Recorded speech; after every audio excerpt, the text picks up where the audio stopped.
Welcome to Josh's Green Garage. So today this video is kind of an unfortunate, not so fun one, but I'm just going to try to clear some stuff up. So if any of you had watched my rear 540 PTO installation video, I had an issue at an end of it. I think I had talked in it about how I had a hard time getting the PTOs to shift from just the rear PTO to the mid and rear, and then to just the mid PTO. I don't remember if I talked about the bang I had heard when I had turned it on, but if I didn't, I'll talk about it now. So I installed the rear PTO, filled it back up with fluid, did all that, and then turned the machine on to test it out. The first thing I heard when I started the PTO was a nice loud bang, and then nothing, and it was all working well, and I was like, weird, maybe all the gears were just like settling in, and maybe that's normal, I don't know.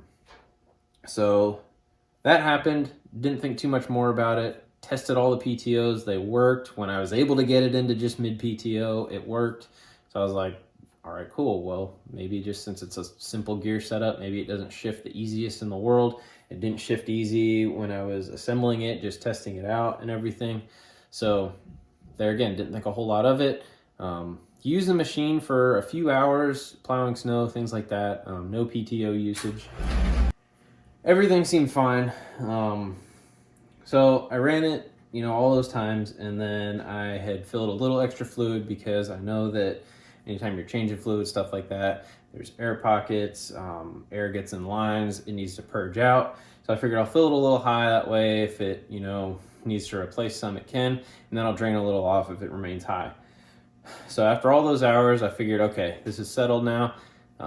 It's just a little bit high, I need to drain some off. So popped off the drain plug and drained a little fluid off, closed it back up, all good to go. It was at the right level.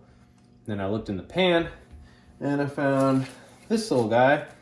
I don't know how well you can see it, but it's a little piece of metal here. Well, it turns out that I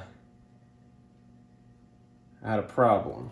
So I decided to completely drain all the transaxle fluid, so I drained it into a nice clean, plant pan that I did before, because I was kind of unfortunately expecting something to come out. So cleaned it real good. That way I could save the fluid because it's new fluid. So got all the fluid in there, dumped it into a different container, but took the PTO off, and then I found this. The whole bearing there that you don't mess with at all went out. I'm gonna say this doesn't have anything to do with that PTO kit. So hopefully warrantying this out won't be an issue. Hopefully nothing else is damaged. It looks like the races are still in place, just lost a few balls. And I can definitely see now there's these little nubs that hold on the little bearing keeper there, whatever it would be called. That's what that piece is. So that's what I was seeing. Where those other parts are, I have no idea. But we'll see what they say tomorrow when I take it to the dealer. So I thought immediately, okay, well, this isn't messed with at all during the PTO install, so it's probably covered under warranty. Shouldn't be a problem at all. There's probably something wrong with the PTO. It'll all get covered and it'll all be fine and dandy. Well, that's not the case. So gonna be, honest, transparent here with you guys. The dealer says I installed it wrong. I installed it per the instructions. I didn't think I skipped anything or did anything wrong. I explained everything I did to you guys. So, if they're saying I did it wrong, I can kind of see maybe how what they say I did wrong, could have contributed to it, but at the same time, I don't know how much I believe it. I won't argue that, really anymore right now. I'll let you guys decide whether or not it was done per instructions, or if it was done right or not. So, I mean, at this point, you know, I'm just going to say, if you're watching this now, you haven't done the install yet, you planned on watching my video to help you with the install, I'm not a John Deere technician. I haven't been at any point during any of my videos. So don't really take any of my word as, you know, me specifically saying, you know, this is the technical data, this is exactly how you do it. I'm not going to assume any liability for anybody if anything happens to your equipment because, you know, you want to say that, oh, hey, this guy said to do it this way and you did it and it failed. I'm not going to do that. I'm not a technician. I do these videos as a hobby and to help people out, so they can see things, maybe get some answers to questions. But when it comes to technical data, I can't exactly provide that. For something like my 210, I have a service manual, so I mean, I have the technical data for it. But there again, I don't really have the credentials, you know, to say this is exactly how you do it. So use my video as a reference. You know, if you don't think something looks right in it, let me know. I've already had a couple comments on that video though, saying that it's the best, you know, installation video out there. So I appreciate, you know, everyone who thinks that. But if you see something wrong, let me know. I mean, let anybody know. But what I'm going to try to do now is just run you through the whole situation, everything that happened with the dealer, and then I'll go through this PTO and show you what their reasoning was with it, that their service guy walked through with me. So first thing, I want to be transparent with the cost because I know that's the big thing everybody probably worries about. I included. So I'll be transparent with the cost here. I'm not going to run you through every little value on it. But I will give you the final cost and then one fee that I thought was really stupid and that like really irritated me. So altogether, let's see. So I will say I got a little bit of a military discount on it. So I'll give you the price the price after the discount. And then it charged me 3% for using a credit card. So the military discount ended up taking $103 off. The military discount added another 61. So altogether I saved about $40. But the final price I ended up paying for this was $2,108.45.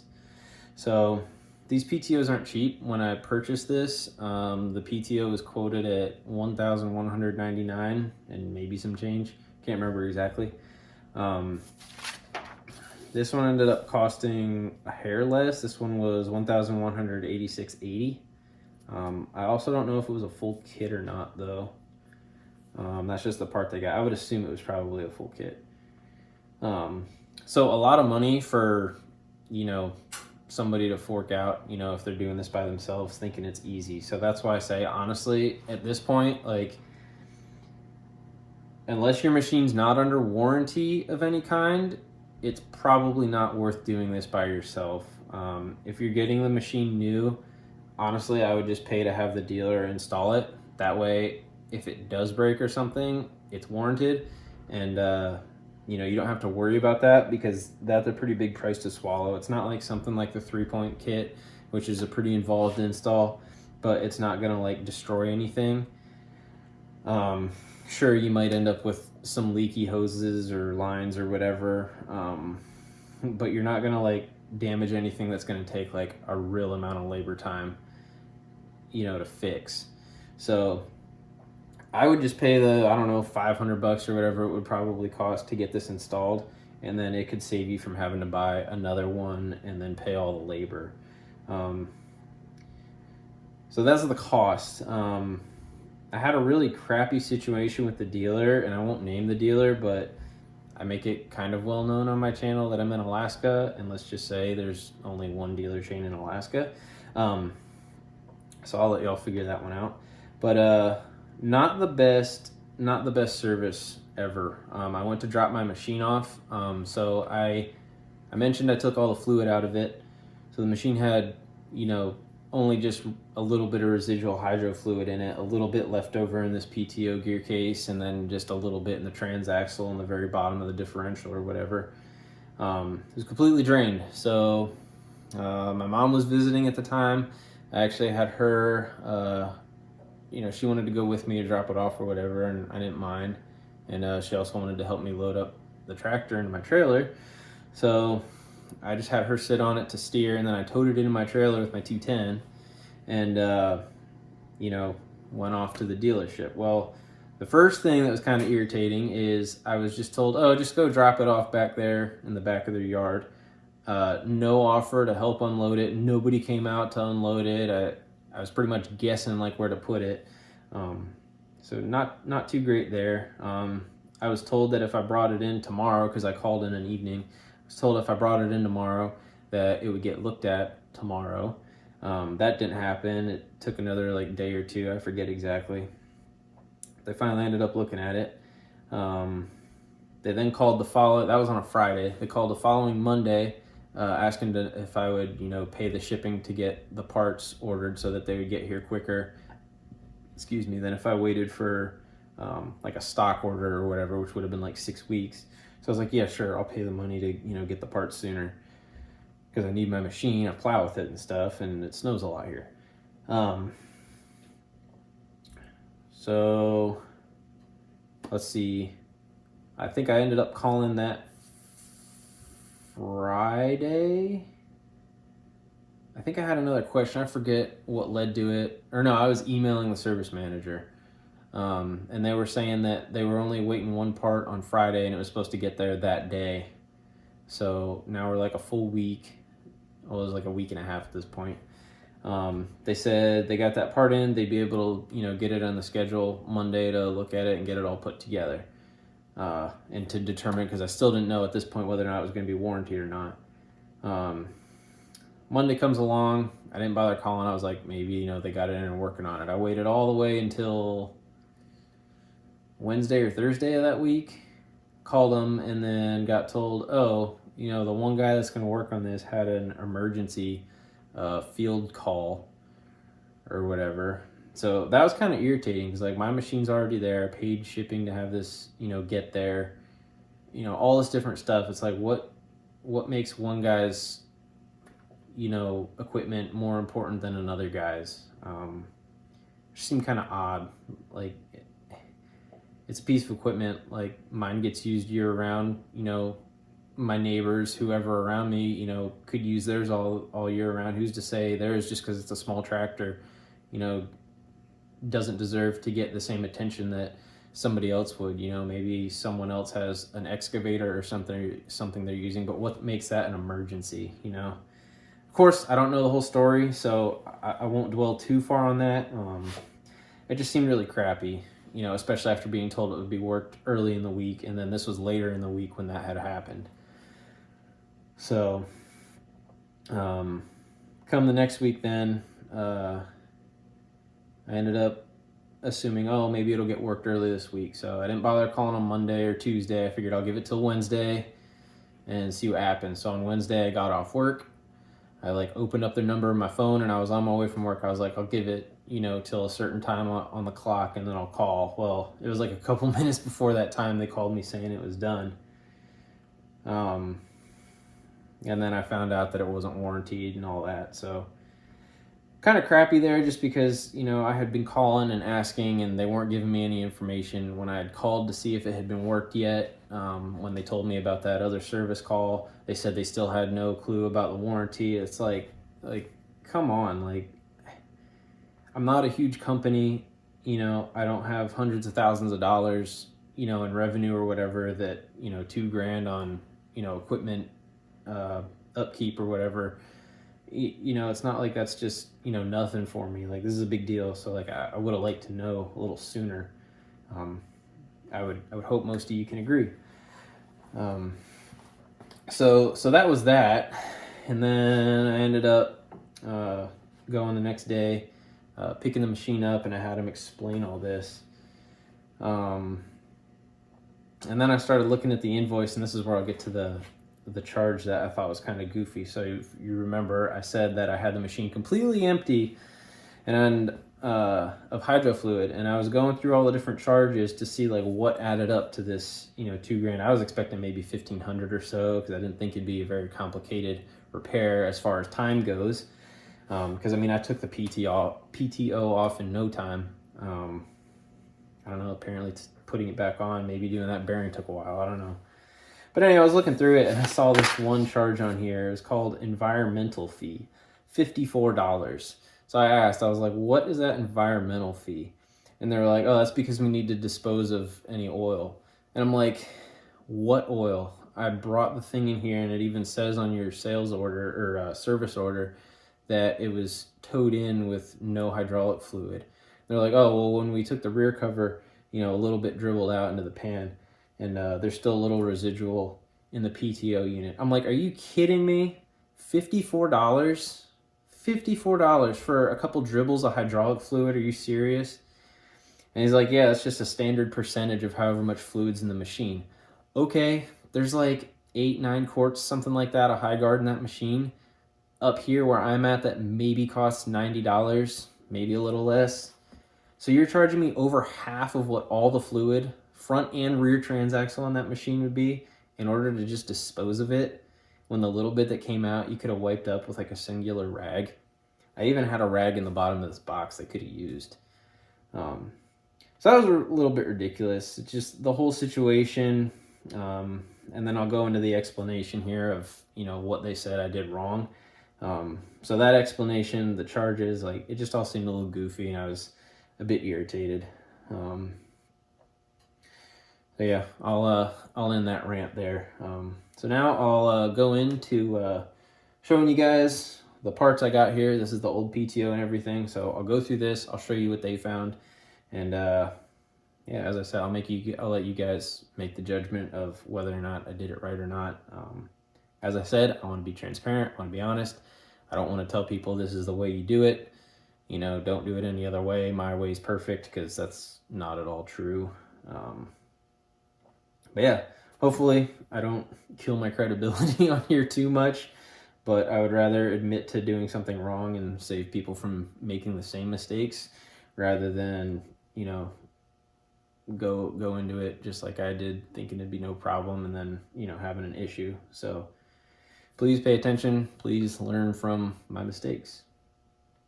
All right, so here is the old PTO unit, the one that is now bad. And I'm going to explain to you guys what all the dealer's reasoning was that this was installed improperly.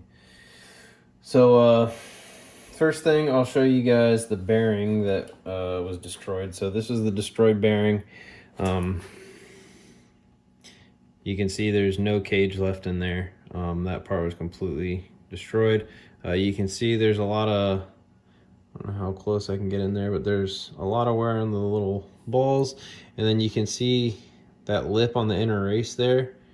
That was like machined out by pressure that those balls were putting on it. So pretty wild. The outer race doesn't look to be in as bad a condition. But then you can also see, if you look here on the inside, some heat. I'm assuming that's where these balls settled the last time after being ran during testing and whatnot. Obviously a lot of heat generated there, and I'm guessing that's probably heat from the balls that were transferred through that inner race. So pretty wild. But that's the bearing, and I can't even turn this, so that explains why I was never really able to move the mid PTO when I was trying to, you know, move the PTOs around and whatnot to try to get this to line up, because I had a heck of a time trying to get this to shift from rear to both to the mid PTO. It's not really that hard if you're able to get in there and move the PTO, whichever one needs to move a little bit, in order to get it to go from, say, rear to both, or from mid to both. You know, you may have to, you know, try to manually get under there and line up the PTO. Got to be careful, of course, because, you know, if that were to somehow turn on, you know, you could get hurt pretty bad. But yeah, I had a hard time getting it to move, and now I see why after that first startup with this thing going. You know, not being able to move this by hand, I could see why I wasn't able to actually move that front PTO. So, that being said, I'll now try to explain what's going on here.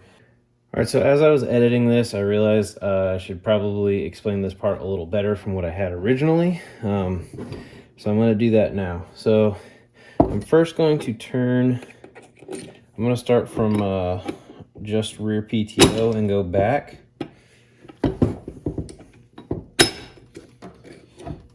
And I'm going to explain how each of these positions works in order to make all these settings work. So essentially you have two parts here on this main gear that you swap out. So you have this big portion here, and then you have this small portion here that moves that center piece. This is the portion that your mid PTO connects to. So just keep that in mind as we're going through this.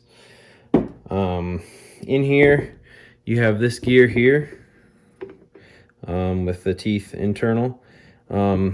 So this piece will move along this gear that is inside here. Might be kind of tough to see. Let me see if I can move this in a little. Okay.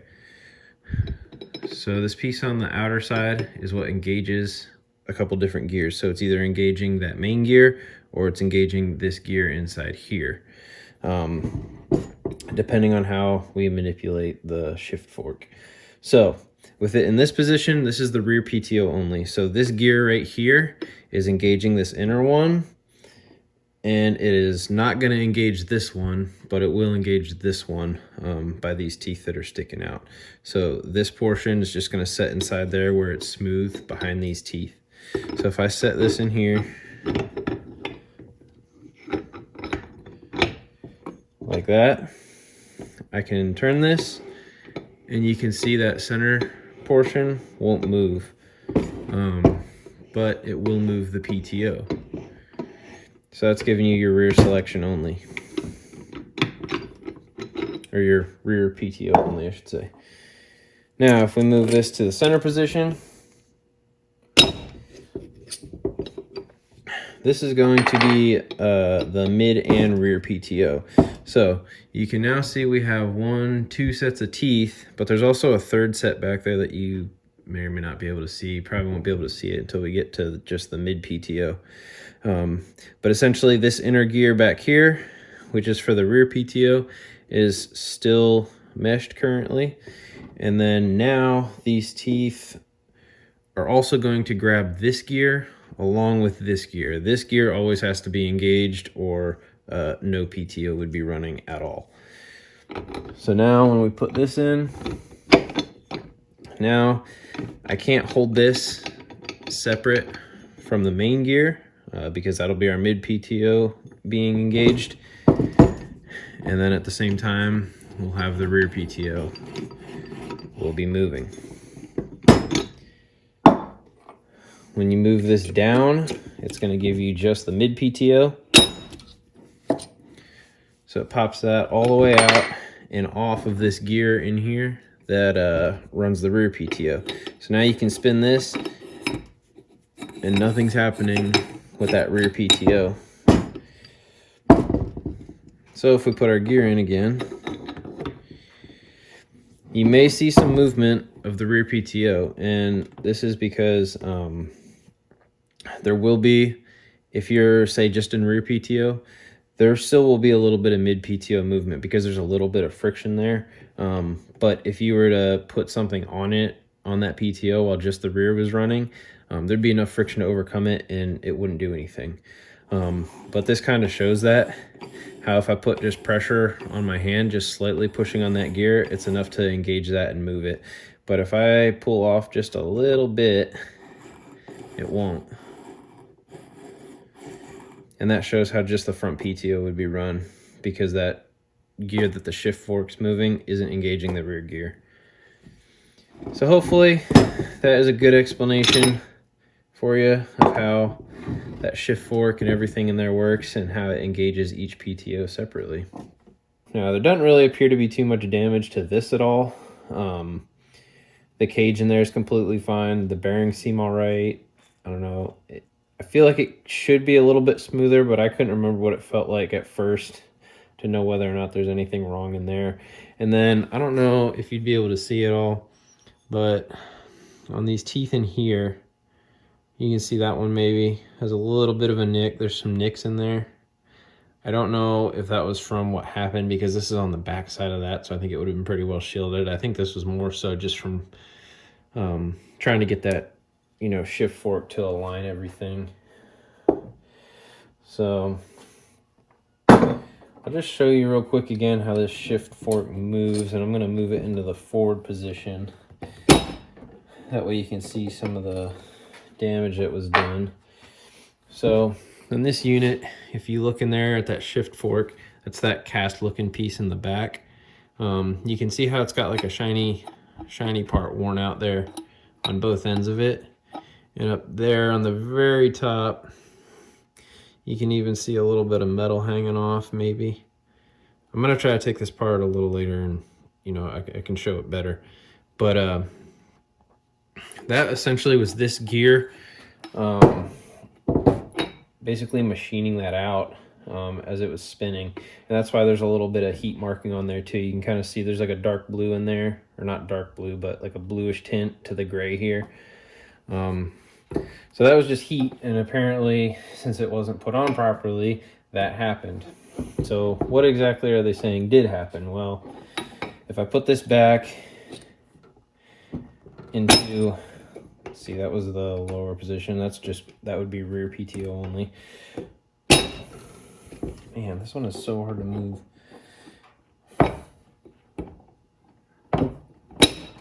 All right, so that would be the mid and rear setting.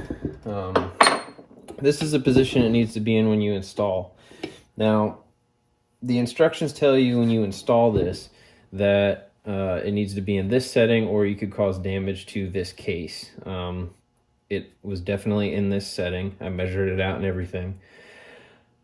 It's really hard to screw that up. If it says 15 millimeters or whatever the, you know, inch and fraction measurement or whatever that is, it's going to be very obvious if you're not close. There's only 3 settings here. So when you go to put that on though, this surface apparently should sit flat, which is obvious there again. And then the thing that they said I did wrong was in my video, they saw that I torqued one of the bolts, like they said 4 times or something. How true that is, I'm not sure. I would have to go back and look it over more. But they said that I torqued one of the bolts multiple times, which told them something wasn't aligned properly. And as I was tightening other things were moving around and yada yada. So what they're telling me is that, and hopefully this will show up well enough, with this gear in here, because my argument was, well, if it wasn't aligned properly, then I wouldn't have been able to get the gear on in the first place. They were trying to say something like, oh, well, the gearing on here, something wasn't meshed correctly. Well, okay, but I wouldn't have been able to put the thing on if it wasn't meshed. I would think that's pretty obvious. But they were saying that when putting this on, there was certain pressure applied side to side or something, and that when I torqued it down, it was putting uneven pressure. And then this big gear, this surface mates right up to this bearing, and they said that once that was torqued down, since it got torqued down slightly crooked, that it would have put pressure on this bearing, causing it to fail. There again, like, I unfortunately, like, can't really argue too much with them. I tried, like, I tried getting them to explain exactly what happened, and I just don't know how much I believe that. I mean, my argument was, anytime you're doing something like this, that you're tightening something in a cross pattern or anything, I would think that you would have to re-torque, because when you tighten one side down, if it torques to 40, well, once you tighten the other side down, well, these aren't 40, these were like 18. But if you torque one side, torque the other, this side's going to loosen up because there's still going to be room. You're compressing an O-ring and everything, so it's very minute, but it happens. Like when you tighten a wheel, you know, you don't go around and just tighten each lug once. You go around and then redo the first one, and there's generally going to be some more play there. So that was my thought on that. I don't really know how much I buy that. There again, like, I was really annoyed with the whole situation, and they even explained to me that, like, look, even if we tried warranting this through Deere or anything like that, saying it was a manufacturer defect, then they would want this old one. They would look at a new one, then they would have to make the determination, and the whole ordeal would have just taken a lot longer than it already did. So, I mean, there's a trade-off there. I mean, the amount that it costs, though, may have been worth it, but in the end, you got to think a company like that, they're going to look at it and they're going to come to the same conclusion.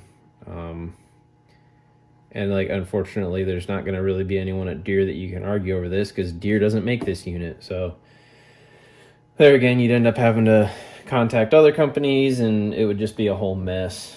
So yeah, I don't know if I'm going to take this apart now. Maybe we'll take this apart in a different video or something. I don't want this to be too terribly long. I just want you guys to see what's going on and see some things to look out for. So I'm going to try to clear up this issue. So if you're going to watch my video and, try to install this kit yourself, of course, you have to be very cautious. Read the instructions, do everything, word for word that it says. Take more time setting it onto the transaxle. So one thing the dealer told me is that you always torque the larger bolts first, which to me doesn't make sense, because I feel like if you're going to torque the larger bolts first, you're going to be even further away from this gear set, so you would be putting even more sideways pressure on this gear. So I don't know how true that is. If you're going to go that route, I would probably go with one of these two first, and then maybe work this one. And then if you want to go back and do two bigger ones, I don't know how much merit to put in that. I mean, they're the technician. I can't argue with that too much. But I mean, that's just what they told me, so I'll just pass the knowledge along. Hell, or lack thereof. One thing that I was kind of hoping they weren't going to tell me is that this was the first PTO they'd ever done on one of these. So I don't know how much more their word means than mine. It was my first as well. So that's kind of sad. But yeah. So torquing, take your time doing that. And then just making sure this fits on properly the first time. So when you put this on, one thing that I didn't do that I actually think I mentioned later on, and probably should have realized before I even started it up, was, hey, when I put this together, like, I should have been able to move these PTOs around. I realized I could move the rear because I tried shifting it and everything beforehand, but I could never move the front. And I don't know, maybe now that makes sense why. Maybe I did, install this wrong. However, I couldn't move the front PTO or the mid PTO at all. So when you guys are putting one of these together, always make sure, before you do anything, even before you get these completely torqued, like, just get it on, get it to where the bolt heads are making contact with the unit. And then if you can, switch it between the PTO settings. If you're in mid, obviously you won't be able to move both of the PTOs. If you go to just the rear PTO, you should be able to move the mid PTO. You should be able to spin that easily by hand. And then if you're in the mid PTO setting, you should be able to spin the rear PTO easily by hand. If that's all good, cool. Start torquing it down. I would not torque it down all the way first. I would, be very careful in the way that you do this. I probably didn't do it the best way. I did all the small ones torqued first and then came back and did these ones. Honestly, your best bet probably going to be to start with one of the two in here or these two, and then go here, here, here, here, star pattern, whatever. Try to get that down as even as you can. Don't go to 40 right away on these. Don't go to 18 or 16, whatever it was, right away on these. I would probably start, with these, and, like, honestly, I would go in just small increments, tighten it down, keep checking your PTOs, because believe me, as much as it costs to remedy this issue, like, you do not want to do this if you decide to install it yourself. So take the time, put in the effort to go back and forth checking those PTOs, making sure nothing's binding or nothing wild's happening. I think if you do that, you'll be fine. So, but yeah, that was the two things that they said were wrong. The torque pattern was wrong, and because of that torque pattern, it put this in there at a weird angle, put pressure on this, and that's that. So, like I said, I don't want this to go too terribly long. I don't want to break this open right now on this video, but I will do another video breaking this open, and at that point, I'll show a little more in depth of what's going on with that shift fork. But I guess that's what I got for now. All right, so hopefully you have maybe a little bit even better of an understanding of how this all works. Hopefully you see now the little things maybe that could have gone wrong. Again, it's hard to argue. It really is, especially when even if they said it was a manufacturer defect or something, Deere would go through all the same steps that they did to make their determination. So, end of the day, I guess that's, I don't know, it just is what it is. It's really hard to argue it, and it's, like I said before, it's not like there's a tech you can talk to at Deere, to really get any other opinion. And unfortunately, I don't have any other dealer around that I could have taken it to for a second opinion or anything like that. So just a crappy situation, but I guess these things happen. I just hope, they don't happen to any of you guys if you're using this. Hopefully you'll still watch my video and use it. But as I said, and, I've put it in all my videos now too, like, I'm not a Deere tech, so don't watch any of my videos thinking that like this is the exact, how you do it, like the set in stone way, like there's no other way, this way's perfect. That's not how it is. So I can't be responsible for any damage that you guys cause. This is solely for a reference, entertainment, however you want to look at it. I don't know, just sucks that it happened. I don't know what else to say. Biggest thing, like I told you guys, I just wanted to be transparent, open, honest, let you guys know what can happen. So hopefully you don't repeat what I did and have the same issue. So again, biggest thing, just take your time if you're doing this. Don't rush through it. But do make sure you do everything properly. And if you don't think you want to attempt to do it, honestly, I think it would be worth every penny to let the dealer do it. Like I said, unless your machine's not under warranty, if it's an older machine, something like that, where, if something happened, you would have to pay and, do all the stuff yourself anyway. But my machine was under warranty, so I kind of had to just let them go at it. So yeah.